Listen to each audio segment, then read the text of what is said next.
सत्संग जी बड़े प्यार और सत्कार से कहना जी धन निरंकार जी। सत्संग जी दास आप जी सभी संत महात्माओं के पावन पवित्र चरणों में एक प्यारा सा विचार लेकर आया है। आशा है आप जी सभी संत महापुरुष इस विचार को लास्ट तक जरूर सुनेंगे। सत्संग जी बात एक महात्मा जी के हैं। महात्मा जी सत्संग जी तत्पर प्रयास करते थे कि गाँव के लोग सत्संग से जुड़ जाए, क्योंकि गाँव में उसकी एक कुटिया थी।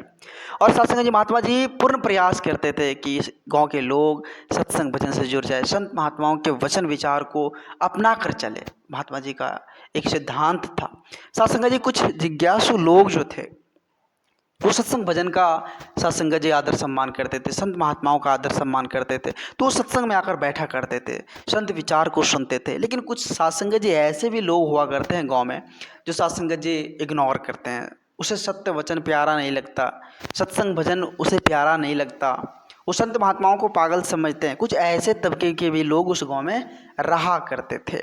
सत्संग जी एक दिन की बात है, सत्संग जी किसी इंसान को इस बात की भनक लग गई कि महात्मा जी के पास पारस पत्थर है। अब यह बात सत्संगत जी जैसे ही भनक लगी, कानों कान पूरे गांव तक सत्संगत जी यह खबर फैल गई कि महात्मा जी के पास पारस पत्थर है। अब तो सत्संग जी लोगों के मन में जिज्ञासाएं उत्पन्न होने लगी कि पारस पत्थर होता कैसा है, देखा जाए देखा जाए। यह बात सत्संग जी धीरे धीरे कानों कान सत्संग जी दूर दूर के गांव तक फैल गया और सभी के मन में सत्संग जी जिज्ञासा हो रहा था कि उस पारस पत्थर को देखा जाए कैसा होता है कैसा होता है। तो सत्संग जी लोगों के मन में इच्छा, लोग बहुत दूर दराज के लोग पहुंचने लगे महात्मा जी के पास कि पारस पत्थर देखा जाए कैसा होता है।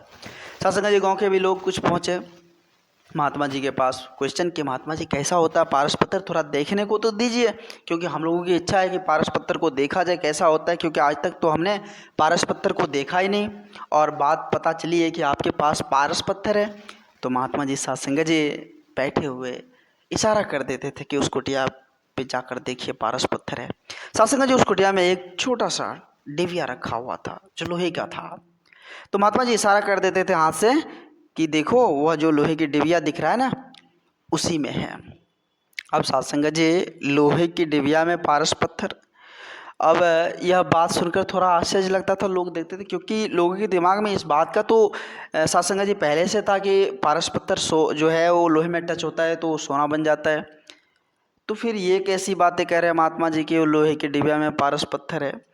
लोग जाते थे देखते थे वो लोहा का डिबिया रखा हुआ है। सत्संग जी लोग घूम कर चले आते थे। अब अफवाह फैलने लगा कि महात्मा जी झूठ बोल रहे हैं। सत्संग जी कुछ लोग ऐसे भी होते ना कि वो आ रहे हैं देखने के लिए तो उसको मना करते हैं, भैया ये अफवाह है, किसी भी तरह का वहाँ पारस पत्थर नहीं है, तुम मत जाओ, व्यर्थ की अफवाह है। बहुत सारे लोग ऐसे होते दूर दूर दराज से आते थे तो वो कहते थे अरे भाई ये जो है ना इतना दूर सफ़र करके आया और बेकार हो गया मेरा समय भी। बहुत सारे इस प्रकार की विवेचना भी करते सत्संग जी और दूसरों को खबर भी देते भाई वो अफवाह वाली बात है, वहाँ पर मत जाओ। सत्संग जी धीरे धीरे यह बात थोड़ा विराम भी लिया, क्योंकि सत्संग जी होता है कि वहाँ उस चीज़ का दर्शन नहीं हुआ तो लोगों के मन में थोड़ा हो जाता है ना, तो लोगों का मन फट गया और वहाँ पर थोड़ा थोड़ा लोग जाने लगे। तो संयोग से देखिए सत्संग जी एक जिज्ञासु महात्मा जी, उसको यह बात जानकारी मिला कि पारस पत्थर है, तो उसके भी मन में भी जिज्ञासा हुआ कि हम भी पारस पत्थर को देखें कैसा होता है। तो गए महात्मा जी के पास। जैसे ही लोग संसारी क्वेश्चन करते थे वो भी क्वेश्चन कि महात्मा जी कहाँ है पारस पत्थर, थोड़ा दर्शन करवाइए हमें। तो महात्मा जी इशारा कर दिए सत्संग जी उस झोपड़ी में जो डिबिया रखा हुआ है उसी में पारस पत्थर है। सत्संग जी जिज्ञासु जो थे वो गए, देखे महात्मा जी ये तो लोहे की डिबिया है, कैसे हो सकता है इसमें पारस पत्थर। तो महात्मा जी उन्हें कहे हाँ इसमें वो पारस पत्थर है। बोले कैसे महात्मा जी, अगर इसमें जो है पारस पत्थर रहता तो ये लोहे की डिबिया सोना में तब्दील हो जाता ना, तो ये तो अभी तक लोहा ही है। तो महात्मा जी सत्संग जी उन्हें कहे कि बच्चा हो सकता है। अब इसके लिए एक उदाहरण समझो, जैसे ब्रह्म परमात्मा जीवात्मा के रूप में हमारे शरीर में विद्यमान है। जिज्ञासु ने कहा जी बिल्कुल सही बात है।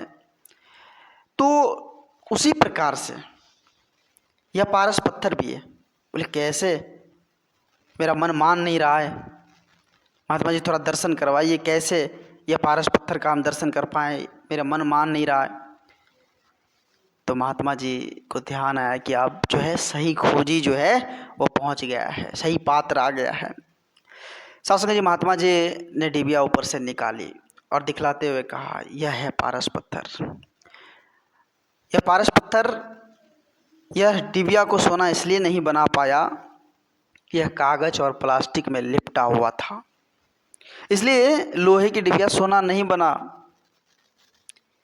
सत्संग जी कहने का भाव है, ये जीवात्मा जो ये भी मन चित्त बुद्धि संस्कार से युक्त है, ये भी सत्संग जी तीनों से जड़त्व रहती है। सत्संग जी महात्मा जी ने पारस को लोहे की डिबिया से स्पर्श किया, डिबिया सत्संग जी सोने में तब्दील हो गया, सोने में तब्दील हो गया। सत्संग जी ये जो परत है, जब तक ये परत खत्म नहीं होगा तब तक सच्चिदानंद का दर्शन नहीं हो पाएगा। ये परत तभी खत्म होगा जब सेवा सत्संग सुमिरन से,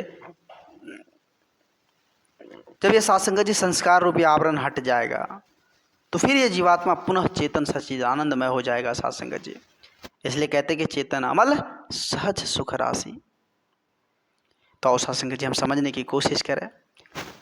संत महापुरुष बार बार हम इंसानों को समझाने के लिए जरा धाम पर आते हैं तो दास अधिक शब्दों का सहारा नहीं लेगा, दास माफ़ी चाहेगा, दास को माफ़ करना, अपने श्री चरणों से जोड़े रखना। सत्संग जी प्यार से कहना जी, धन्य निरंकार जी।